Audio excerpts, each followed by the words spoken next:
You are with the TMG channel, and this is a midweek update, bonus update, and a continuation of the Nine Hell series. And today we are going to take a trip to the third layer of hell, and this is the layer of Minauros. And specifically, I'm going to be covering the dominant devil type of this layer, and also a bit of the monstrology of Minauros and the layout of the place, who runs it, what its deal is.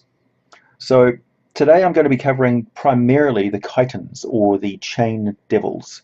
And I guarantee you by the end of this, you will never look at chain devils the same way. Or when you look at them, you're going to be instantly reminded of certain movies, a very famous movie franchise, which I swear, if not for the fact that the Chain Devils predate this movie, you would think that the Chain Devils are actually inspired by this movie, or the movie is inspired by Chain Devils.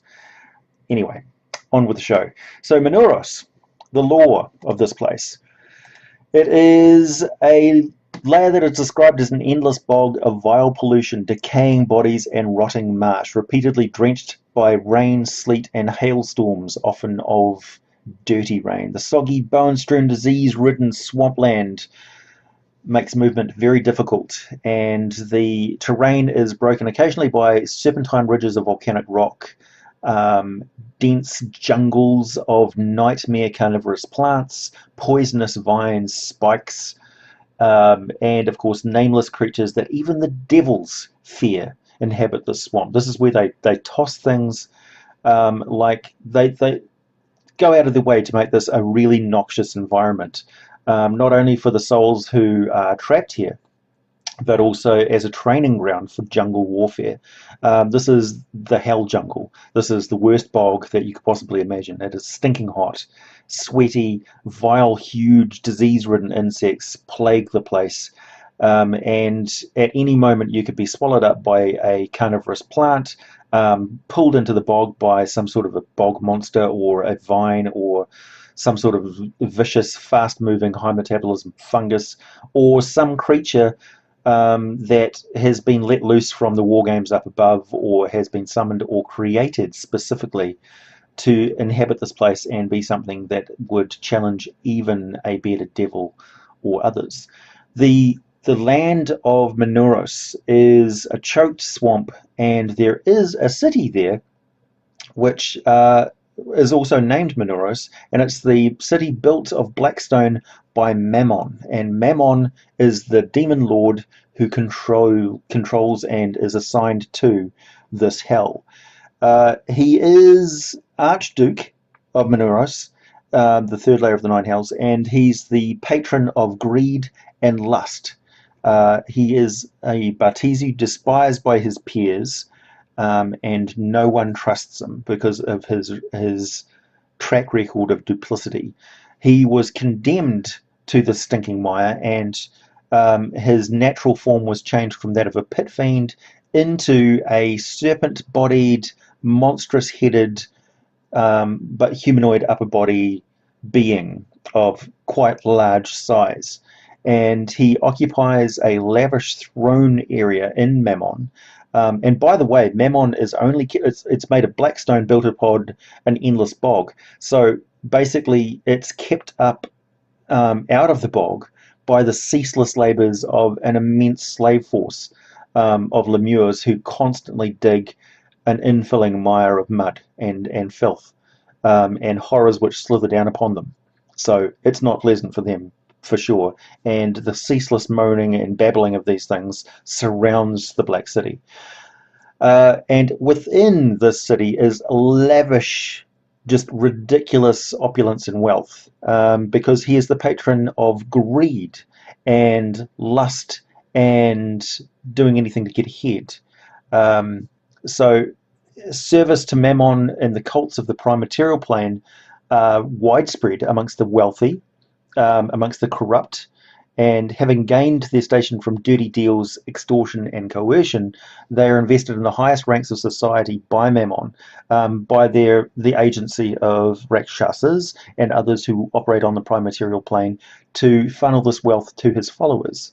Mammon is also popular among non-humanoids, and among the servants he includes beholders, mind flayers, hags, others that form sort of cabals and leaderships, cults, things like that.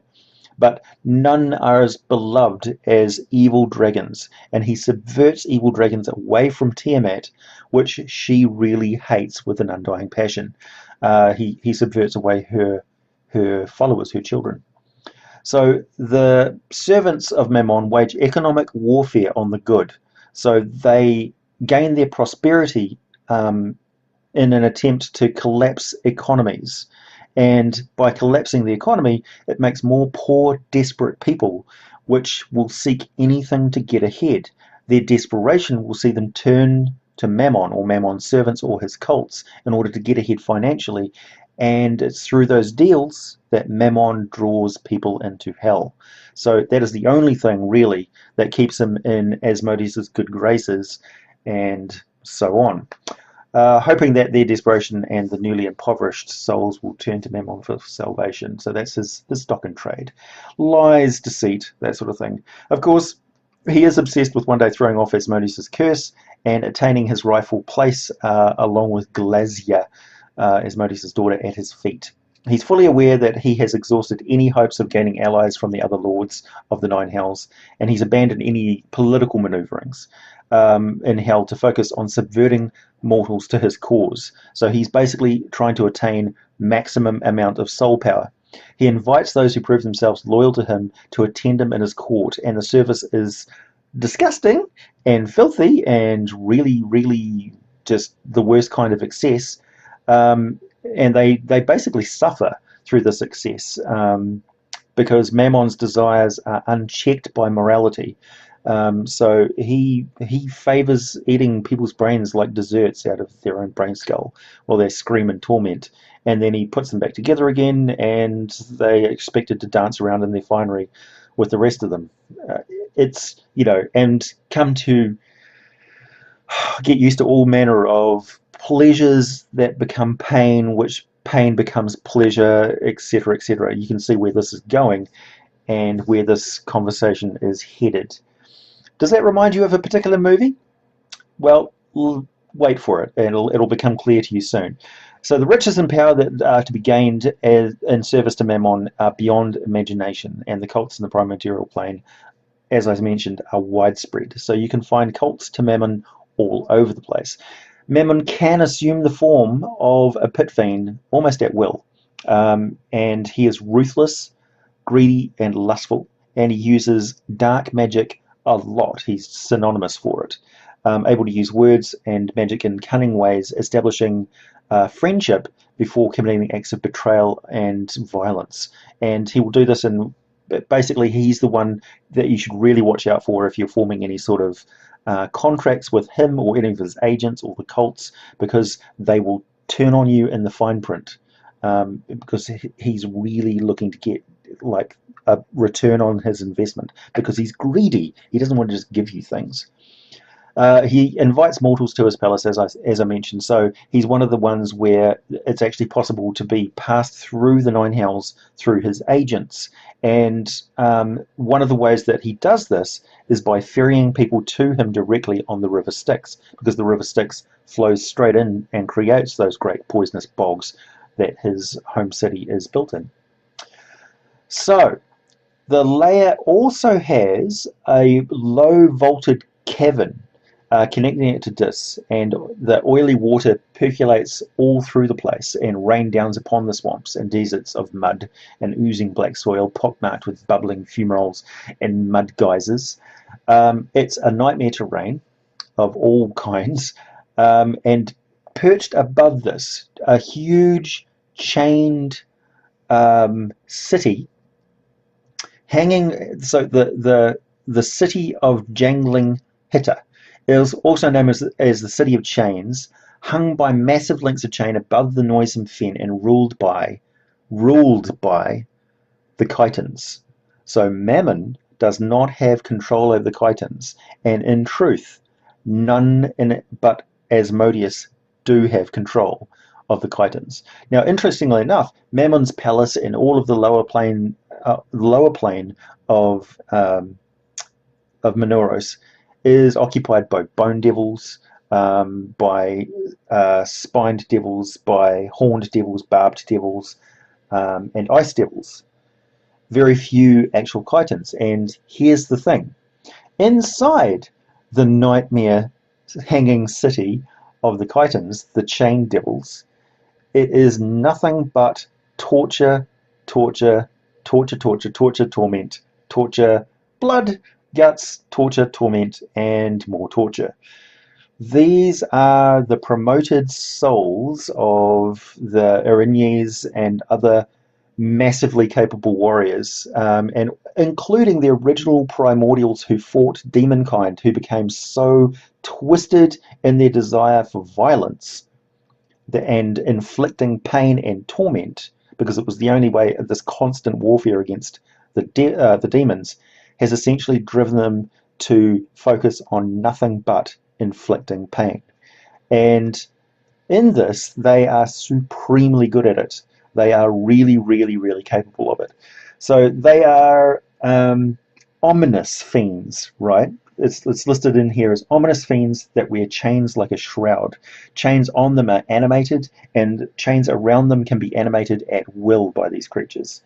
They have a fearsome gaze and are able to change their visage into that of someone you know or hate, someone you may love, a parent, a loved one. They can change their visage to be your arch enemy or a former lover or anything that will elicit the most pain from them having basically torturing you wearing the face of someone you know. And so their bodies are shrouded in chains, and these chains are festooned with hooks, blades, spikes, and when you're in the City of Chains, you're essentially hooked up to meat hooks all around you as these things torment you, body and soul.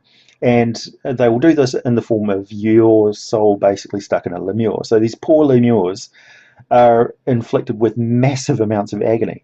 Not only that, though, the Kytons rule here. And demons and things, devils, which Asmodeus has had enough with, will basically be handed over to the Kytons. And the Kytons will inflict massive amounts of pain and torment on these things as they're busted down and transmogrified back into lemures in a horribly painful process where not only their bodies are twisted and mutated, but their souls and memories are stripped away as well. The Kytons have the power of torture, of punishment. So Asmodeus basically invented the idea of punishment, and the Kytons are personifications of it. Now, what does this remind you of? That's right, Hellraiser. These are the Cenobites of Hellraiser. Yes, Pinhead was a chain devil. So they act as sadistic jailers and torturers on the infernal realms, relishing pain and living to inflict it on others. When they're called on to torment mortal souls, it would be a rare thing indeed that they would actually make it up to the mortal realms, into the prime material plane. But if they do, it's not going to be a pleasant enterprise for anybody. And the idea of having a puzzle box that is left around for mortals to unlock pleasure and pain is right up their alley. I would see why there's nothing wrong with having something like that in your campaign, for sure. They have a natural armor class of 16. They have a magical resistance that gives them advantage on all saving throws against all spells and all magical effects.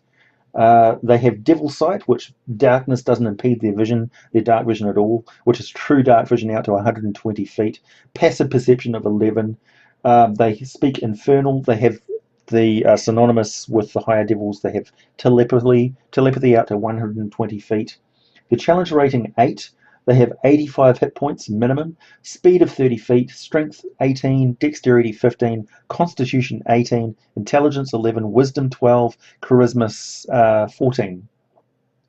The saving throws have got +7 for constitution, wisdom +4, charisma +5, and they have damage resistance to cold, bludgeoning, piercing, slashing from non-magical weapons that aren't silvered.